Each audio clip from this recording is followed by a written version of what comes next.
एक कंजूस जिससे भगवान भी हार गए। एक समय की बात है, एक बहुत ही कंजूस व्यक्ति था। उस व्यक्ति का नाम दानचंद था। उसके पास धन तो बहुत था, परंतु उसने कभी किसी को दान नहीं किया था। उसने प्रण ले रखा था कि जीवन में कभी किसी को कुछ भी दान नहीं करना है। उसके घर से कुछ किलोमीटर दूर गंगा नदी बहती थी, परंतु वह कभी गंगा स्नान करने नहीं गया, क्योंकि गंगा स्नान करने के बाद पंडित पुजारियों को कुछ दान दक्षिणा देनी होती है। गंगा स्नान के बाद दान करना पड़ेगा, इसी डर से वह कभी गंगा स्नान करने ही नहीं गया। उसकी पत्नी उसे दान पुण्य करने के लिए कहती थी, परंतु वह कहता था, इतनी बड़ी दुनिया में हमारा छोटा सा दान करने से क्या होगा। एक दिन उसकी पत्नी ने कहा, अब तो आपका बुढ़ापा आ गया, आप दान पुण्य तो कुछ करते नहीं, कम से कम एक बार जाकर गंगा स्नान ही कर आओ। पत्नी की बात मानकर उसने गंगा स्नान करने की हामी भरी। उसके घर से गंगा नदी 12 किलोमीटर दूर थी। रास्ते में कहीं पैसा खर्च ना हो जाए, इसलिए वह 12 किलोमीटर पैदल ही चला गया। जब दानचंद गंगा नदी के किनारे पहुंचा तो उसको लगा कि घाट पर जाएंगे तो पंडित दान दक्षिणा मांगेंगे, इसलिए वह स्नान करने मुर्दा घाट चला गया। मुर्दा घाट बिल्कुल सुनसान था। उसने इधर उधर देखा, दूर दूर तक कोई नहीं था। उसने जल्दी से गंगा जी में एक डुबकी लगाई। भगवान जो घट घट के वासी हैं, वह उसे ये सब करता देख रहे थे। भगवान को एक मजाक सूझी। भगवान वहां पर एक पंडित का रूप बनाकर प्रकट हो गए। जैसे ही दानचंद डुबकी लगाकर बाहर निकला, पंडित रूपी भगवान बोले, यजमान की जय हो। पंडित को देखते ही दानचंद कांप गया। वह बोला, ये तो हद हो गई, ये पंडा तो मुर्दा घाट पर भी आ गया। पंडित ने बताया कि मैं एक संतोषी ब्राह्मण हूँ और एकांत में यहाँ मुर्दा घाट पर ही पड़ा रहता हूँ।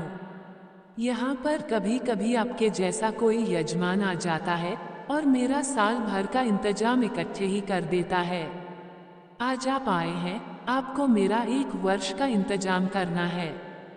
दानचंद बोला, मैं इतना दान नहीं कर सकता। पंडित बोला, दान तो अपनी श्रद्धा के ऊपर होता है, इसलिए आप 6 महीनों का इंतजाम कर दो। दानचंद बोला, मैं 6 महीनों का इंतजाम भी नहीं कर सकता। पंडित बोला, तो 3 महीने। दानचंद बोला, नहीं। पंडित बोले, 1 महीने का ही कर दो। दानचंद बोला, मैं 1 महीने का तो क्या, मैं 1 दिन का भी इंतजाम नहीं कर सकता। अब पंडित ने कहा, आपको कुछ ना कुछ तो दान करना ही पड़ेगा, नहीं तो हम आपको जल से निकलने नहीं देंगे। थक हार कर दानचंद बोला, 1 आने का दान करूंगा, वह भी उधार। मेरे पास अभी तो कुछ नहीं है, इसलिए मेरे घर आकर 1 आना ले जाना। पंडित ने दानचंद को 1 आना दान करने का संकल्प दिलवा दिया। दानचंद ने सोचा, मेरा घर तो यहाँ से 12 किलोमीटर दूर है, ये पंडित 1 आने के लिए इतनी दूर थोड़ी आएगा। इसलिए वह संकल्प लेकर अपने घर आ गया। घर पहुँचते पहुँचते शाम हो गई थी। वह इतनी दूर चलकर आया था, इसलिए थक गया था। वह सोने ही जा रहा था, तभी उसके दरवाजे पर उस पंडित ने दस्तक दी। पंडित बोले, यजमान की जय हो। दानचंद की पत्नी ने दरवाजा खोला। वह पंडित को देखकर लौटी और दानचंद से पूछा, क्या किसी पंडित को कुछ देने की कहकर आए हो। दानचंद बोला, हाँ, मैंने एक पंडा को 1 आना देने का संकल्प लिया है। पत्नी बोली, वह पंडित जी अपना 1 आना लेने दरवाजे पर खड़े हैं। दानचंद ने सोचा, वो पंडित 1 आने के लिए इतनी दूर आ गया। दानचंद ने पत्नी से कहा, जाकर उस पंडित से कह दो कि यजमान बीमार है, इसलिए 3-4 दिन बाद आए।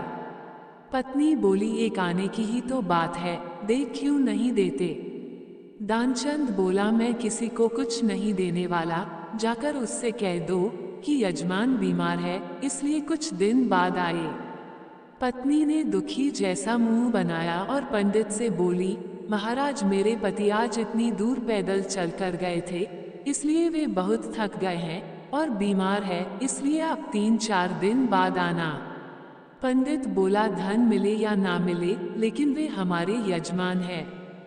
यजमान बीमार है और पंडा चला जाए, ऐसा नहीं हो सकता। जब तक वह स्वस्थ नहीं हो जाते तब तक हम यही रहेंगे। हमारा यहाँ रहने का इंतजाम कर दो। हम यहीं पर प्रसाद बनाएंगे और यहीं पर भजन करेंगे और यहीं पर प्रसाद ग्रहण करेंगे। पत्नी लौटकर गई और उसने दानचंद को सारी बात बताई कि वो पंडित कह रहा है, जब तक आप ठीक नहीं हो जाते वो यही रहेंगे। पत्नी बोली, इससे तो अच्छा उन्हें एक आना देकर रवाना करो। दानचंद बोला, एक आना क्या, ऐसे ही आता है, मैं उस पंडित को कुछ नहीं देने वाला। तुम जाकर उस पंडित से कह दो कि यजमान मर गए। ध्यानचंद को योग का अभ्यास था, इसलिए वह सांस रोककर पड़ गया। पत्नी गई और उसने रोकर पंडित से कहा कि वो मर गए, अब तो जाओ। पंडित बोले, अरे राम राम, यजमान चला गया, जब तक उसका अंतिम संस्कार न हो जाए तब तक हम कैसे जा सकते हैं। पंडित जी बोले,